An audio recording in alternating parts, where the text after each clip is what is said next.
Whoops. Oh, that's gone as well. It's gone. God, that was product placement, that was. Go on then. Yeah, see you. Oh, now that's the lens cap. That's cute. Oh, no. Go on then. Come on, sit down there, you donkey. No, it's not. Names.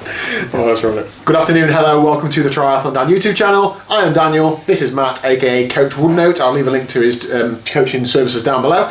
This video is all about the men's pro race in Kona this year. Now, we're not going to be doing a full-on race prediction, we might do a little bit, but we're going to talk about some people, some interesting topics, or some relevant information that we think is relevant for some people racing in Kona this year.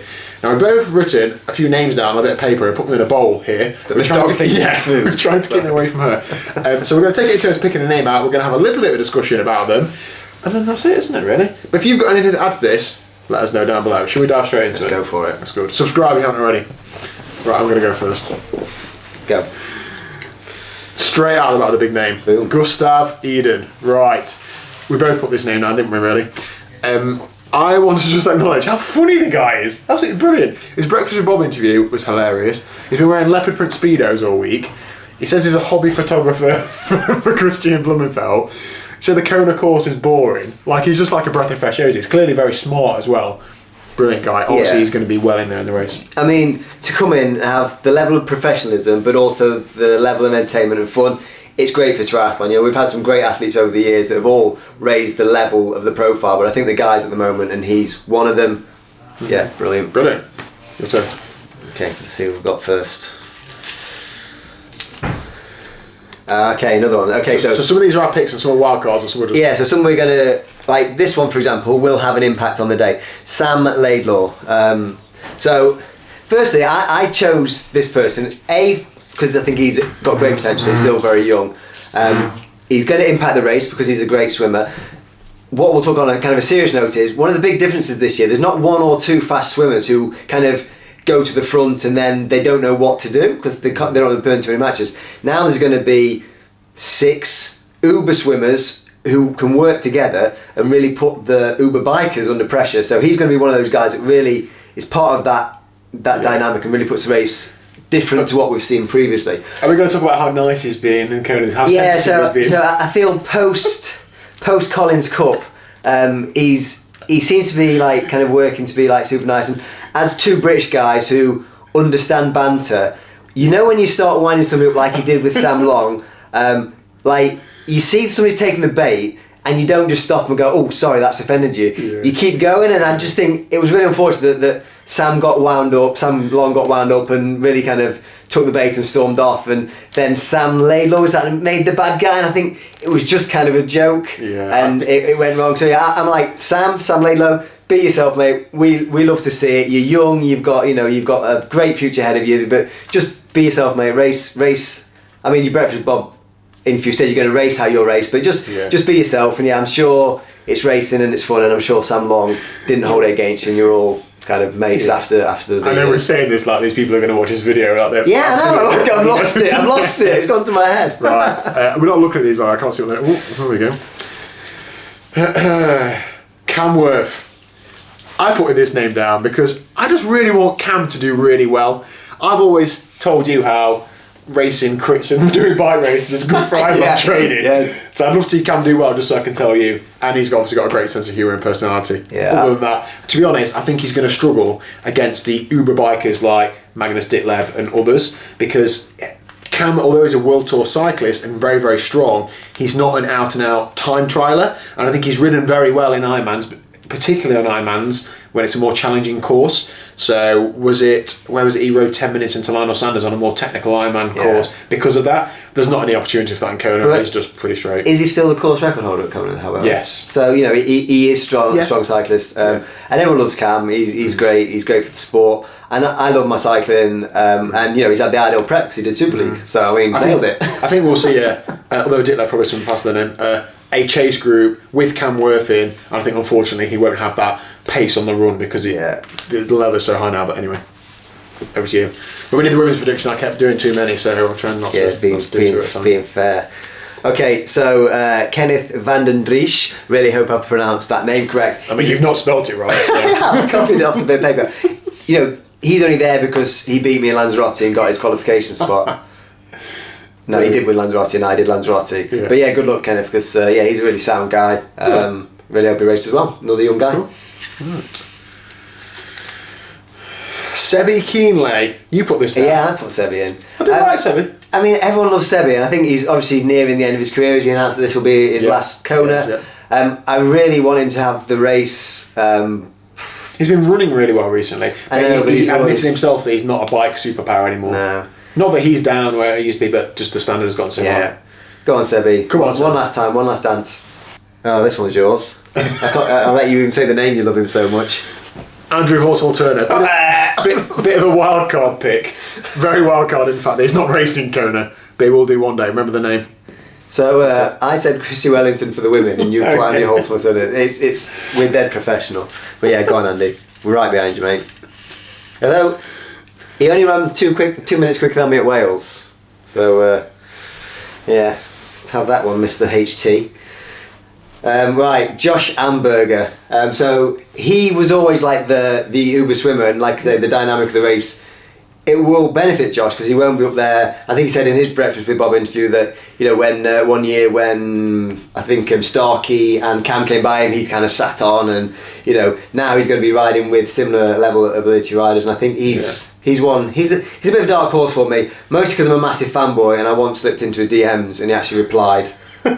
Which is why I got a massive soft spot for him. Why does my shift not go as fast as yours? we were talking about gear ratios. At least it's not got a brown bike anymore, that's what I'm saying. Yeah, go on, Josh, smash it. Good work. Lionel Sanders. Who? I know, I've never heard of the guy. Is he actually on the YouTube? Has he got a YouTube channel? Yeah, obviously, what a big talent and big presence in the triathlon world. I've been absolutely loving the Kona Week series and his videos in general. Thank you to Talbot and Lionel.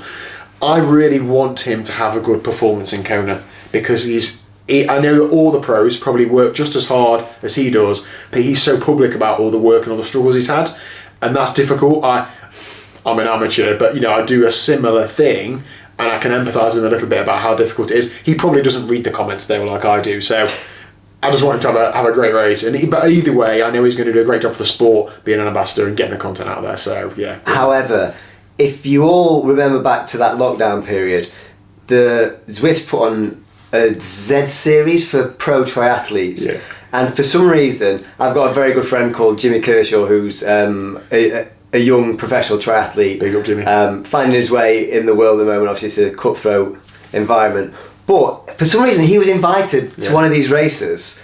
In the early days. Because he's got like an 11 watt per kilo threshold. Yeah, he's a monster on the bike. But in the first race, he out-sprinted Lionel Sanders, and there's like absolute uproar. I mean, and like Lionel was going, actually he said something like, "You get beat by these nobodies on the internet" or something, and it was Jimmy. And we were like, "Go on, Jimmy!" Like actually, like it might well have won the World Cup. And it was like the best thing ever. Some people with these uncalibrated turbo trainers, and Jimmy was like dual recording, watt bike and power pedals and stuff like. And he rides for the Movistar E team now, and he's an absolute awesome young man. Yeah. I'm sure he will be watching this video. Love you, mate. I don't know things to say about Lionel. I can't remember what else. Maybe I'll come back to me. Go on.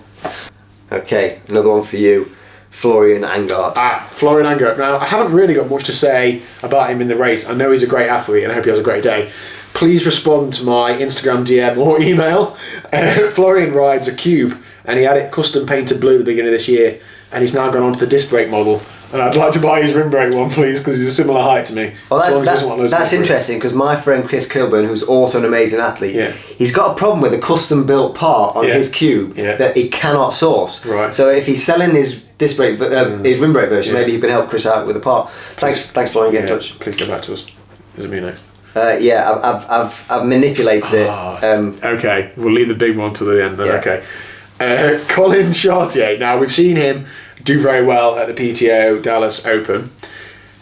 I didn't really want to talk about that. I wanted just to say his name because he said in one of Lionel's videos this week that he went to breakfast with Bob and said hello in the morning to the person on the door, and they said, "Who are you?" So Colin Chartier, remember the name? Yeah, come on.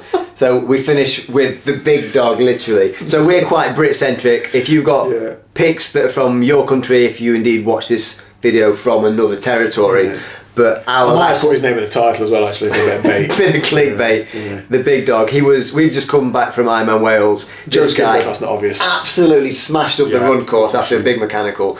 Joe Skipper. Ho, ho, Right. ho. Yeah, right. I want him to do very well. Yeah. But Joe, but. But. And I don't know, Joe. Third hand, you hear things. I just don't think he's at the level that Lionel and Christian are, and all This these is other people. controversial. Not. I don't mean as an athlete. I mean in terms of like how organised he is. Like, and I know that's really like top level, but like for example, I'm trying to use third hand evidence, but like in Wales, I'm in Wales 2 weeks before he's asking for accommodation. The day before, so I'm told. Has anybody got a number belt? Like, and I found all those things brilliant and hilarious, and it adds to his character, and he's great for the sport. But I just think at some point, not being organised enough is going to cause him, like, it's probably inefficient in his training or inefficient in his life in some way, having to have those stresses. And I know he had problems getting Kona accommodation and so on.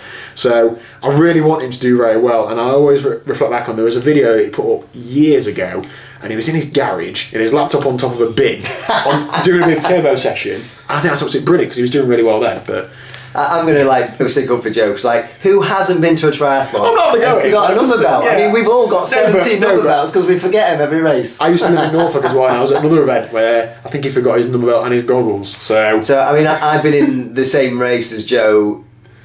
I mean, like, just not in this. I'm not in the same race as Joe because obviously I'm a very average age grouper. But through his career, so if you go back, I think maybe 2014, he did Mark Livesey's not Rubicon because that's a drink. Martin Livesey, who's put on a great race, who does the brick session, which is very well worth checking out because he's always got interesting things to say. Are they paying you as well? Yeah, I'm just trying to get as much. I thought if you go on the internet, try and get as much plugs, and do we get just people send us free stuff? I think that's how it Is works. that how it works? Yeah. But yeah, and then like a year later, it was at the Vitruvian, and I was literally like, like Joe's a good way ahead of me. I make no bones about that. I'm literally like thinking I'm smashing it, going really well, and Joe has decided to pull out the race. He's soft tapping back to HQ. He just spins by me like I'm like some sort of like, and I was like, that's demoralising. I'm going to get back on the turbo and try and work a bit harder for next season. Yeah, I really hope Joe goes well. I mean, I don't know how motivated he is because obviously he's gone and done he said before Wales the objective was to break the bike course and run course record. So that's maybe not somebody that's thinking I'm then going to go and try and do super well. I think maybe that could help him though. Perhaps he's not focused fully on Kona this year, and being a bit calmer about it, and not having done heat camps and worried about how much he's sweating in an hour and all that sort of stuff. Maybe it will help him. And I feel like I've been critical of him. I'm absolutely not. I think he's brilliant, and I really hope he wins it. Okay. Cool. That's it. Who's going to win it? Who's going to win it? I mean, the guy that we've not mentioned is probably the favourite, Christian Blumenthal. Yeah, it's like I think the race is much more wide open. Yeah, there's people like Leon Chevalier, Magnus Ditlev that are going to be like right in the mix. Patrick Langer, David McNamee. Nobody really talks about him very much, but then he always seems to get on the podium at Kona. Yeah, grew up in Scotland. Yeah, humid. Although it's cold, it's very humid. But Patrick Langer, like he's the most underrated 2-time champion in the history of sport. Yeah, it's going to be super exciting to watch. Let us know your thoughts down below. I think that's about it. I'm looking forward to just eating 100 grams of carbs an hour while I'm watching Kona. Pepsi Max Cherry doesn't count. Good.